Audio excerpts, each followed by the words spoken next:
What about it, YouTube? I feel like I'm way behind. Just haven't really had the opportunity to do any videos. Finally, I'm back home. I'll be doing some stuff to follow up on my trip, but right now I want to get into a topic that's on my mind.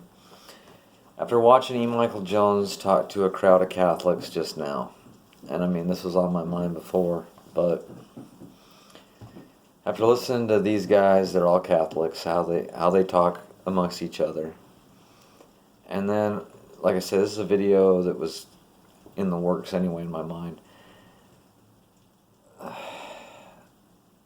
I just reject this idea. You know, a Catholic will tell you that only the Catholics and the Eastern Orthodox are an apostolic, is that the right word? Is that how you say it? Apostolic church, meaning that in their mind it's the only one that goes back to the origin, Peter in Antioch, and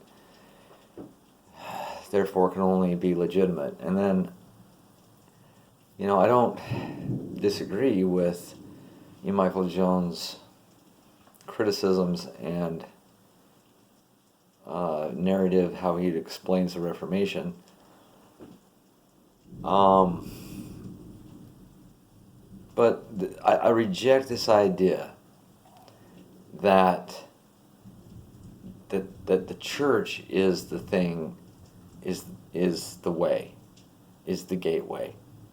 Any church, I don't care what church. So I understand that there's got to be something recognized, something with a brick and mortar, something that's recognized to hold steady a foundation, you know. And I'm not opposed to, you know, this one having its doctrine and then another one having a little shift or whatever. Because your relationship with God is almost like, you know, shopping for shirts. You know, you're going to pick out the ones you like. Yeah, there's all kinds of shirts, and they all serve the same function. They cover your body. But you're going to have the ones that suit you the best. And I think that's how church should be. So, I'm gonna, you know, that's going to upset a lot of people, you know. But I think this is the problem. If it's upsetting you, then you've made your church an idol. You've put your church as an idol before God. That in itself is the wrong way to even view church, and it's so bad with the church I come from. And what I see is these fickle gods that emerge, or this fickle God that emerges when you have a church that has this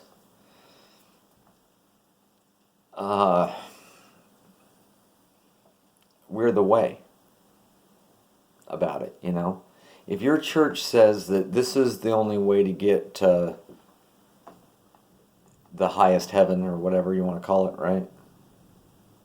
God's kingdom, you know, that you've got to be part of this.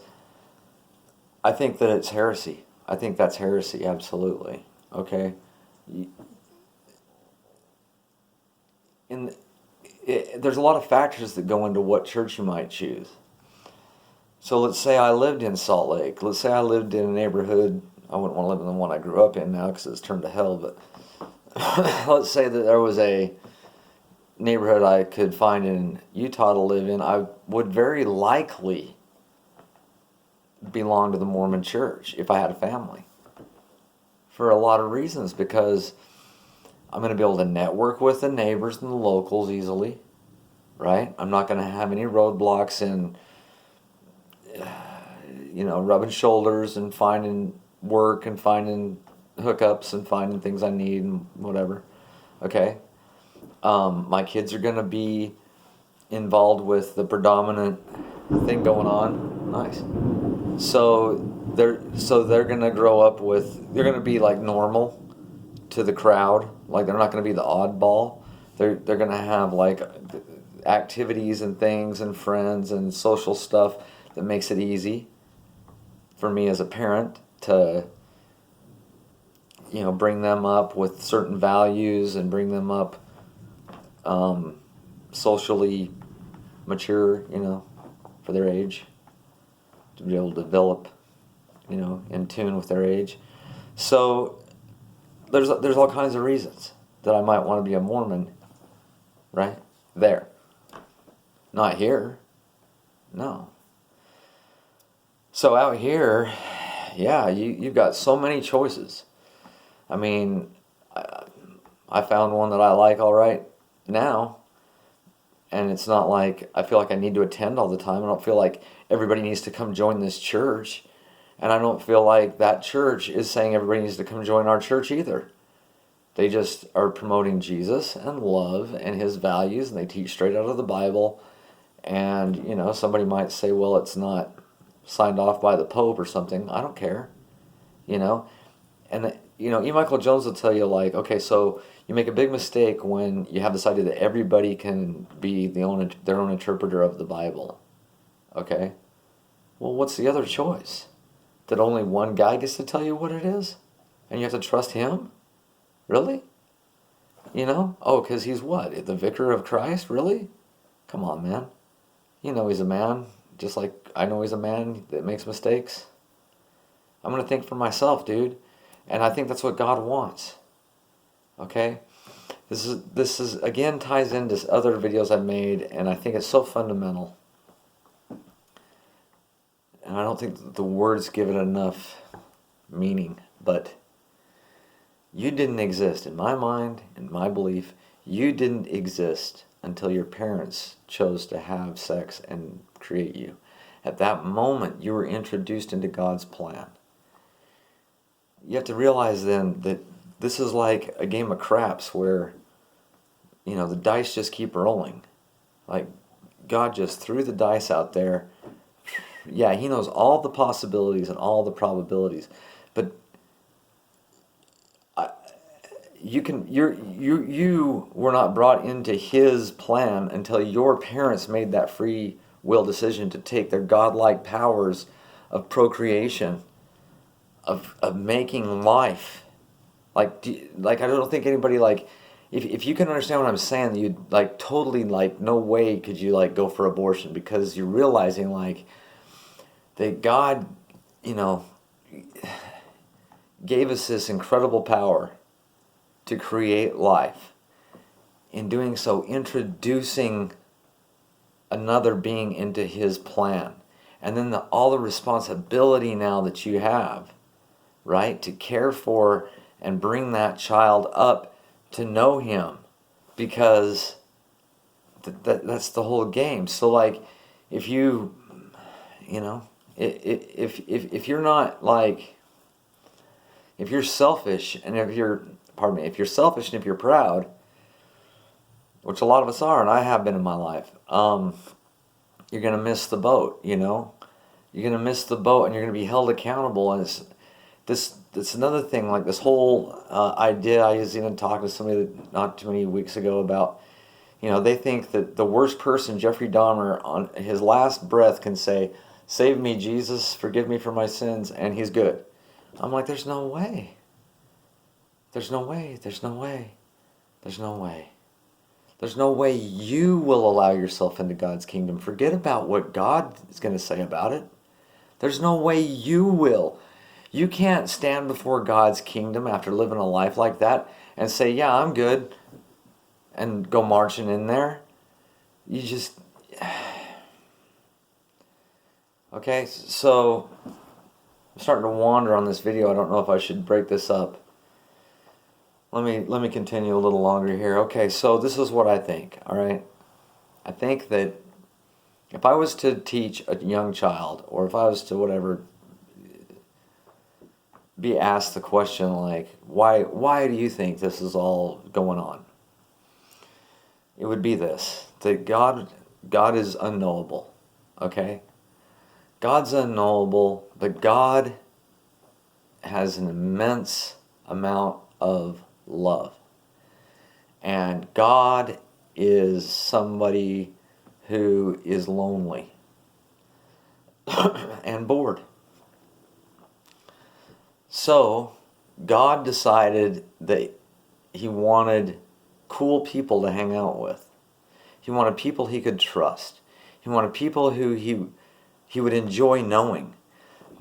Not that he knew them before he created them. What a bore that would be.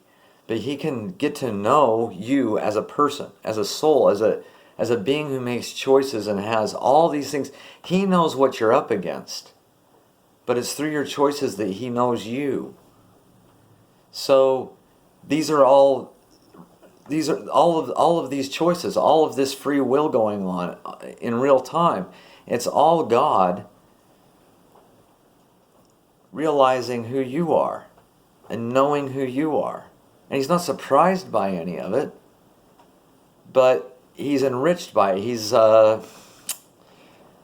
He's excited. He's proud of you. He loves you. It thrills him when you seek him. It thrills him when you wish to make him proud. Just that you wish to make him proud thrills him. Not that you make him proud as much as you wish to make him proud. And so, going back to the fickle gods, okay, like where I come from with the Mormon church, I have to even put my own father on blast, because I've recognized that, I thought, life with him was the way it was, like so many people that grew up when I did, the latchkey kids that had the selfish boomer parents that ignored them. I thought that was just, and then I thought it was over. I thought okay, so now he's older. He was recognized that he could have done better. He's apologized. He's a different person with the grandkids. He's in some ways started to act in a way differently towards the kids, like not treating us as much like kids when we're adults, but he always kept on to some of that. But it was better than it was as kids, or even as my 20s and 30s. As we progress, it seems like things were moving in the right direction. Other ins and outs, what have yous, I don't want to get into all the details, but I just thought that things were moving into a place where I would really miss him when he was gone. I would be happy and glad how things ended, but I had to put him on blast. I think it's like, somehow your father, and in some ways, becomes to you, his child, the God that he believes in. That's kind of how I see it, because he's a fickle man. And that's how I think he views God.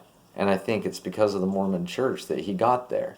I don't know if it's predominant with a lot of Mormons, this thing, or it's just my dad's got this quirkiness about him. But his version of God is a very distant and fickle God.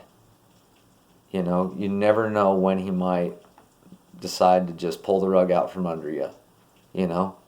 Even when you thought you were doing good and on the right track, and you were wearing your garments, and you were given your tithing, and you were given your fast offerings, and you were doing your duties, and you were doing your callings to the church and all this stuff, and then God will just pull the rug out from under you sometimes, just to make sure that you're humble, just to make sure that you realize that you've got to learn responsibility sometimes, that you don't get a big head, right? Very fickle God. And if that's the case, I don't know if that can be said for these other religions. I think maybe there's a case to be made there, that when they start to say, look, you got to belong to us, that they're promoting some kind of a fickle God that wants you to put a religion, oh, you're a really good person. You loved everyone. You were charitable. You loved me. You loved Jesus. You're just the best. But you weren't a Mormon. Sorry, you don't get to go to my kingdom. Or, oh, you weren't a Catholic, you don't get to go. You had the apostolic. I mean, what more did I have to do to try and get you to figure it out, That, why would you think you could go off on your own? Why would you think you could read the Bible on your own? Huh? Why? I don't see God that way. Again, you were born as a surprise to Him. Not that you can surprise Him, but I mean, it's hard to find the words. Not as a surprise, but as a new thing to Him. So He loves you like crazy. Like you're a new thing. Like He didn't know for sure if you were going to be there. He didn't know for sure. And He didn't know you before you were born. There was no like pre-existent little spirit self of you and it's like, oh, I know Robert. Robert's cool. Robert gets to go to Utah and be a kid and be a valiant Mormon because I love Mormons and I love Robert. This other kid, you go to Ethiopia and you can starve and stuff. I mean, no, that's not. The Ethiopian people decided to have sex, and so there was a new baby born into God's plan in Ethiopia. And what those people were given is what they'll be judged upon. So this child, whatever the situation, he has God's law written on his heart. Okay? And then people like us, we're given so much more of a leg up. We're not going to have any excuse, man. So it's like, be careful what you wish for, because the more you seek God, the more you're responsible for what you know. And the more you're held accountable, and you're not going to be able to knowingly sin and get away with it, the more you seek God. But then again, the more you seek God, the easier it is to be turned from your sins, because, He's recognized in you that you've made that choice and that you've got that strength and you've got that will and you've got that intent to follow Him, and to, even when you stumble, you get back up and you're right back trying to get back on the focus and on the path, straight and narrow, and it's not that you're trying to like impress Him with your deeds. It's just, man, I don't want you to be disappointed in me. I love you to death. I can't believe you did all this because you want to have me in heaven with you, somebody to hang out with, somebody that we can be cool and like, I can know you through Jesus. Pardon me. I can know you through your Son, Jesus, because you're unknowable. How would I know you? I'm sorry, Mormons. God is not this like fleshly looking dude that's 6 foot tall and wears a robe, or 6.5 foot tall. I mean, give me a break, okay? God is totally unknowable. How could anyone ever know Him by himself? Totally unknowable. Totally unknowable. He gave you the law, your conscience written on your heart, right? So when you take a rock and you hit somebody in the head, that sucked for them, right? You wouldn't want them to do that to you. So it's kind of that doing to others thing is written on your heart to a degree. So you're given that, no matter who you are, out of the box, okay? Whether you survive by it or not, ask them how it works out in the Congo. I mean, some people can like civilize from there, like, different examples, the Cherokees, whoever, right? Some they don't have to have a Bible, they don't have to have, prophets, they can get it however they do it, And I'm not even so sure that God hasn't worked with them who had the intent, who asked Him in a way that was so that they couldn't have their own, I mean, I'm not saying that He had a bunch of different chosen, but I'm saying that to just totally ignore people who are seeking Him seems odd. Seems like He would bless them, that He would, Now, who did He help the most? Right? Well, Paul tells the guys that are showing off their sculpted penises in Romans 3, he's like, you know what? I mean, as cool as you think your penis looks, God doesn't care. He's looking at your heart. How have you sculpted your heart? Because the person that has a sculpted heart, he's the one who has the sculpted penis in God's eyes, not the guy who has just the sculpted penis. It's your heart, so this video's been all over the place. It's ran on too. Sorry it's so long.